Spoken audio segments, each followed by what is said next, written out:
Okay. Good morning, students. Welcome to the first video session for the chapter Principles of Inheritance and Variation. Okay, so in this chapter, all of you know what is inheritance. It is the transmission of traits from one generation to the next generation and successive generations. So, that is what is inheritance. Transmission of traits, okay, from parents to offsprings. That you call inheritance.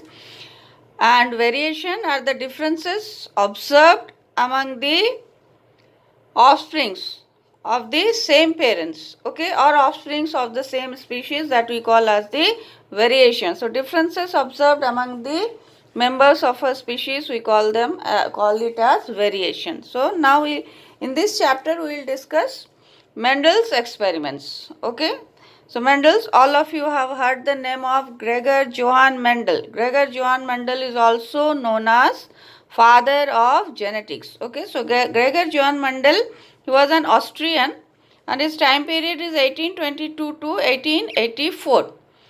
He worked on the garden pea plant, that is the edible pea which is eaten, okay, consumed. So he worked on the garden pea plant, that is Pisum sativum. The scientific name or botanical name of the garden pea plant is Pisum sativum. You have to underline it. Now, why did he select garden pea for his experiments? Okay, so you should know why Mendel selected garden pea for his experiments. Okay, so point number 1, it showed a number of easily observable contrasting traits.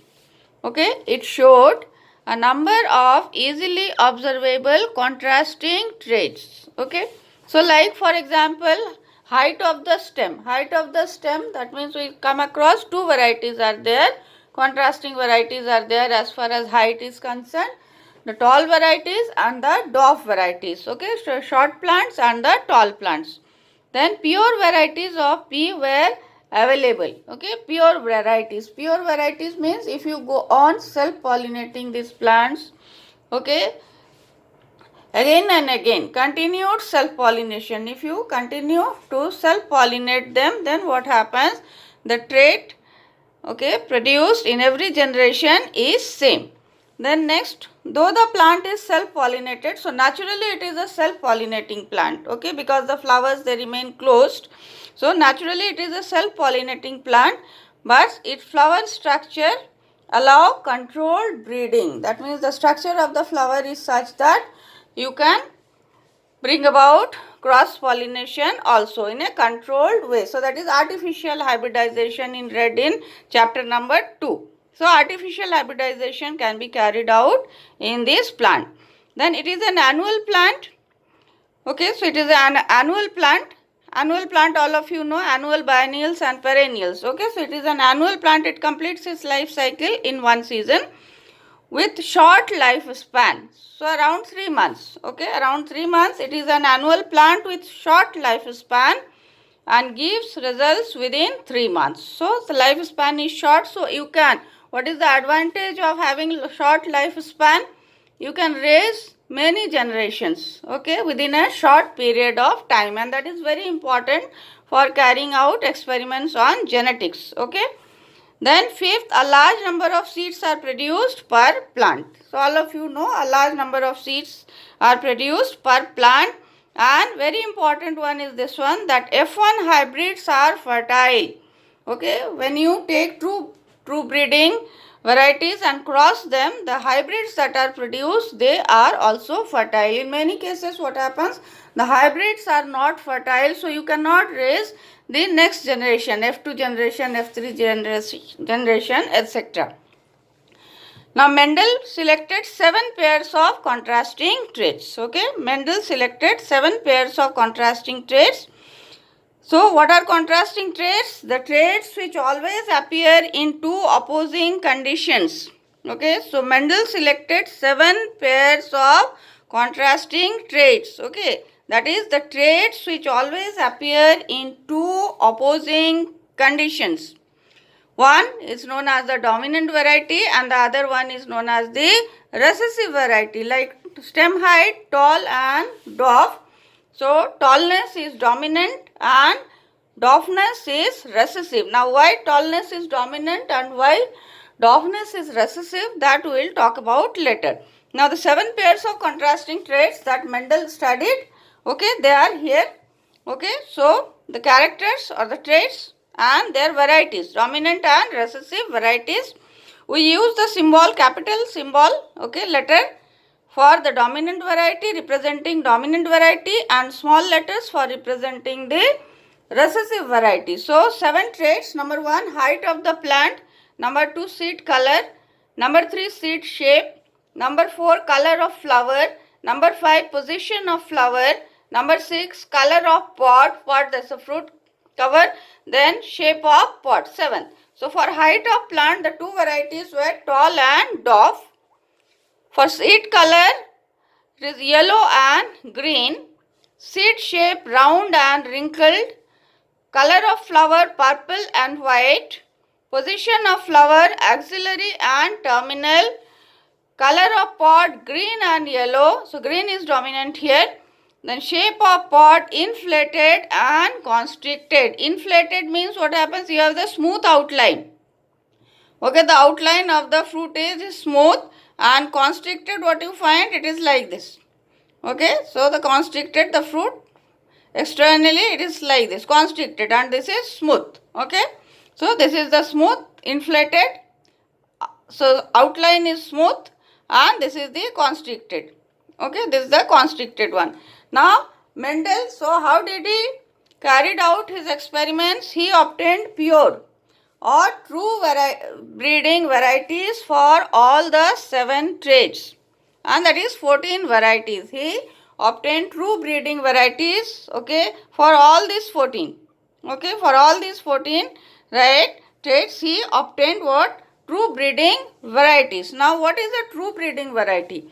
A true breeding variety is one, if you go on self-pollinating the plant, okay, if you continue self-pollinating the plant, then in every generation, right, it will produce the same trait. There will be no change in the trait. Like, for example, if you take a purple colored plant, okay, pea plant with purple colored flowers, okay, purple colored flowers, then what you find, that if you on continued self-pollination, in every generation what happens, the plants bear purple flowers only. So a true breeding trait or variety means that a plant on self-pollination produces offsprings with the same trait. Okay, a true breeding trait or variety means that a plant on self-pollination produces offsprings with the same trait. Okay, that you call as a true breeding variety. For example, a plant with purple colored flowers is true breeding if its seeds raised by self-pollination produce plants that also bear purple colored flowers. Right? That means a plant with purple colored flowers. That means a plant is having purple colored flowers. If you self-pollinate it, then fertilization will follow. After fertilization, seeds will be formed. And if you grow the seeds, then what happens? The plants that develop, they also bear only purple colored flowers. So that is what is known as, that what we understand by true breeding varieties. Now coming to Mendel's experiments. So Mendel conducted his experiments in 3 steps. So first it obtained true breeding varieties by continuous self-pollination and elimination. Okay, so first he selected pure breeding or true breeding varieties. So how did he obtain true breeding varieties? By continued self-pollination and elimination of the mixed ones. Okay, so selection of pure breeding plants. Okay, so first step, pure selection of pure breeding plants. Second, hybridization. So all of you know, crossing of 2 contrasting varieties like tall plant, true breeding tall plant crossed with true breeding dwarf plant. So all of you know how artificial hybridization is carried out, right? So the pollen grains from a desired plant is dusted over the stigma of a desired plant artificially, okay, so manually it is done. So there are other steps are also there which you read, that is emasculation, then bagging, okay, followed by hybridization, and the third step, it is self pollination in hybrids, okay. So after hybridization, when the hybrids were obtained, they were allowed to undergo self pollination. So the hybrids of F1 generation, that is first filial generation, we call it first filial generation, were subjected to self pollination in order to obtain F2, that is the second filial generation, okay. So that is, so the steps were first selection of pure breeding plants by continued self pollination and elimination, then hybridization, and third self pollination in hybrids. Now what are hybrids? How you define hybrids? Hybrids refer to genetically mixed offsprings produced by crossing two pure breeding parents having contrasting traits, okay. That means you take two pure breeding parents with contrasting traits, fine, like tall and dwarf, cross them, right, the progeny obtained, that is known as the hybrid progeny, okay. So that is what is hybrid progeny, okay. Now we come to monohybrid cross, okay. Monohybrid, mono means single and hybrid, okay. So single hybrid for a single pair of, that is one pair of contrasting traits, right. So when you mix, okay, two plants, okay, which differ in one character, right, one pair of contrasting trait, you call it as a monohybrid. So it is a cross between two true breeding organisms in order to study the inheritance of a single pair of alleles, okay. So that is a single pair of alleles. Single pair of alleles means alleles are actually the genes. So alleles means contrasting forms, alternative forms of the same gene. So like the gene which controls the character height in Pisum sativum, it has got two forms, one which expresses tallness and another which expresses dwarfness. So that is what it is said, it is a cross between two true breeding organisms in order to study the inheritance of a single pair of alleles. Alleles are the contrasting forms of a gene. So for example, for height, okay, for height of the plant, if the gene is T, then there are two varieties, one is capital T and another we represent as small t, dominant allele and the recessive allele. These are the two alternative forms of the same gene.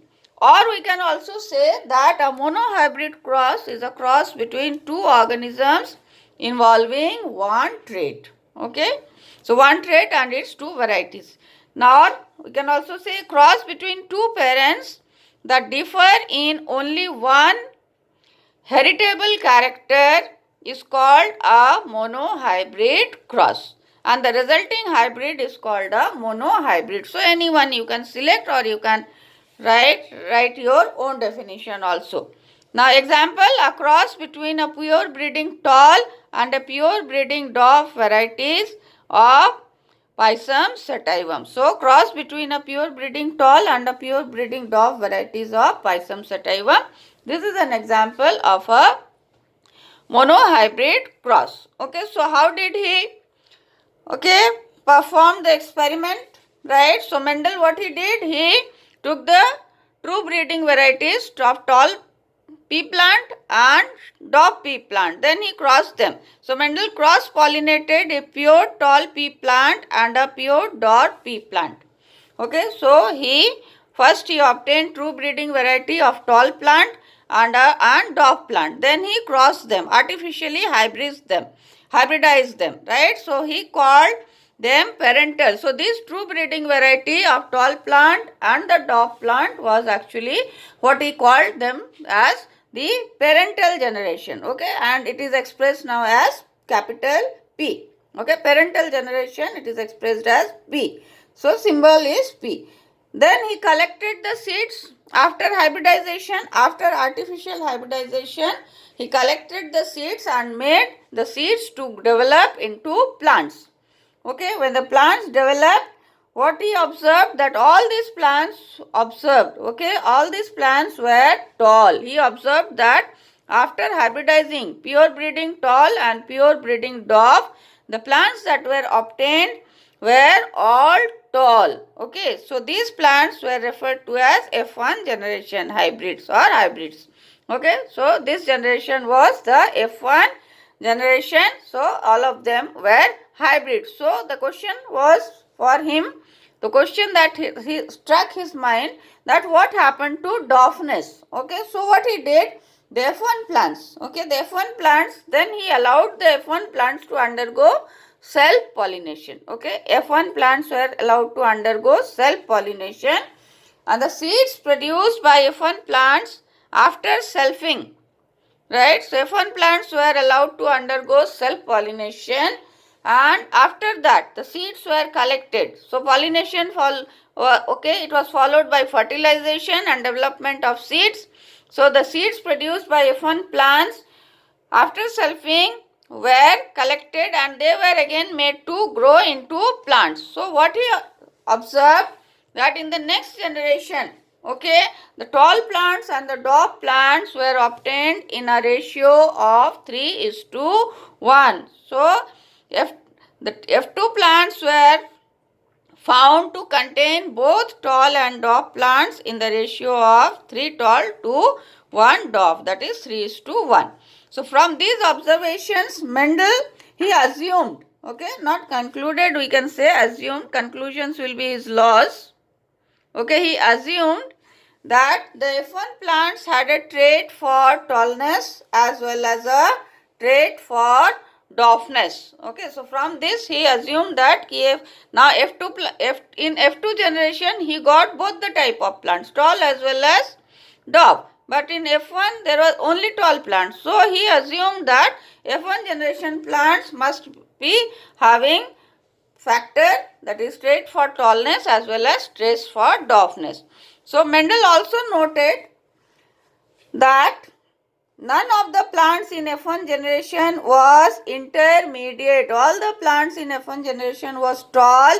There was no average height plants. That means plants having height, okay, medium height, okay, neither tall nor dwarf. So such type of plants were not seen, okay, in size between the two parents. Fine. So Mendel also noted that none of the plants in F1 generation was intermediate in size between the two parents. Thus he assumed that blending of characters does not occur. Okay, because previously it was believed by many scientists, okay, that blending takes place. Characters get blended, mixed, and you get, okay, mean characters are expressed. So he obtained similar results with other varieties also, other traits also, right? So this is for stem height, for other seed color, seed shape, flower color, okay, position of flower, etc. For all those he got the same result. So now this is the workout flow chart for monohybrid cross. This is the parent generation, pure tall and pure dwarf. So TT. Now gametes are always pure. So single factor is present, capital T, small t. F1 generation on crossing. So you get T, right? So this is a heterozygous and hybrid tall. The plants are hybrid tall. Now F1 generation plant on selfing, that is capital T small t multiplied by capital T small t. This is what is selfing. So selfing means the flower is bisexual, right? And the male and female, there is no difference genetically. Then F2 generation, what you obtained? You obtained that 3 plants, 1, 2 and 3. So the ratio between tall plants and dwarf plants was 1:2:1. Okay, that was the ratio. So dwarf plants of the F2 generation produced only dwarf plants, right? The dwarf plants. Now here what happens after this experiment? What Mendel did? All these plants were again allowed to undergo self-pollination. Okay, all these plants, that means this one also so this was TT multiplied by TT. Then, so this is 1. Second, TT multiplied by TT. And third, t small t multiplied by small t. So he allowed self-pollination. Right? So all these plants were allowed to undergo self-pollination. And what he found after that, that is the F3 generation, F4 generation, he went on. Right? So what he observed, the dwarf plants of F2 generation, that means this one, this cross, small t. Okay? So dwarf plants of F2 generation on being self-pollinated produced only dwarf plants. Okay, dwarf plants of the F2 generation produced only dwarf plants when self-pollinated in F3 as well as F4 generation. Then 1/3 of the tall plants of F2 generation, 1/3, this is 1, 2, 3, right? So these are tall. So this 1/3, this is 1/3, right? So 1/3, this is 1/3 and 1/3. So 1/3 plus 1/3, 2/3. So TT, it is 2/3 and TT, that is only how we are talking only about the tall plants. It is 1/3. 1/3. Right. So 1/3 of the tall plants of F2 generation produce only tall plants in F3, F4 generation. Okay. Whereas the 2/3 of the tall plants, that is capital T small t, they produced again tall and dwarf plants in a ratio of 3:1. So from the above observations, so the above observations indicated that dwarf plants of F2 generation were true breeding and did not have the trait for tallness. Dwarf plants जो थे वो बिल्कुल pure breeding थे, ठीक है, उनमें कोई भी tallness का trait नहीं था. Then 1/3 of the tall plants were again true breeding. They will continue to produce tall plants in every successive generation. So F3, F4 like this. And the 2/3 of the F2 generation tall plants, among the tall plants, the 2/3 of them, they produce tall and dwarf plants in a ratio of 3:1. So on the basis of observations made during monohybrid cross, Mendel proposed two laws. Okay, so they are law of dominance and law of segregation. So law of dominance, what does it say? Characters are controlled by discrete unit called factors. Okay, characters are controlled by discrete unit called factors. So it is symbolized like this. Okay, and factors for one trait. Okay, what Mendel said that for every trait, okay, factors occur in pair in an individual. Okay, factors for one particular trait, right? So characters are controlled by factors. He could not say genes. The factors are now known as genes, but he had no idea about genes. Okay, so he only said factors, just like in mathematics you say x. It is like that, factors, right? And then he said that factors for a particular trait occur in pairs in an organism. Okay, factors occur in pairs. So for every trait you have a pair of factors. Fine. Now the members of the pair may be similar. The members of the pair may be similar like TT or TT or dissimilar like this. Okay, the members of the pair may be similar. So this condition homozygous, this is heterozygous. So in a dissimilar pair, that means in this condition, when one is capital, another is small, that is a hybrid situation. In a dissimilar pair of factors, one member of the pair which expresses itself is called the dominant factor. So capital T and small t, the plant is always tall. So therefore capital T is known as the dominant factor, and the other factor, that is small t here, which is unable to express itself in the presence of capital T, right? So tallness, factor for tallness, that is known as the recessive factor. He proposed another law also, which is known as law of segregation. This is universal law. Okay, this law is universally applicable to all cases of genetics. Okay, so although the parents contain a pair of factors, factors occur in pair. Okay, So although the parents contain a pair of factors for a trait during gamete formation, the factors, now they are known as alleles, pair of factor, now they are known as alleles. So capital T, small t, these are alleles, or these two are also, of a pair segregate from each other. Segregate means separate from each other, such that a gamete receives only one of the two factors, right? So what happens here, come back. So for every trait there is a pair of factor in an individual. During gamete formation these factors separate. So what happens? The gamete receives only one of the factor. This can be clear here. Capital T, small t. See, this is one gamete, this is the another gamete, and gamete. So the gametes receive only one factor.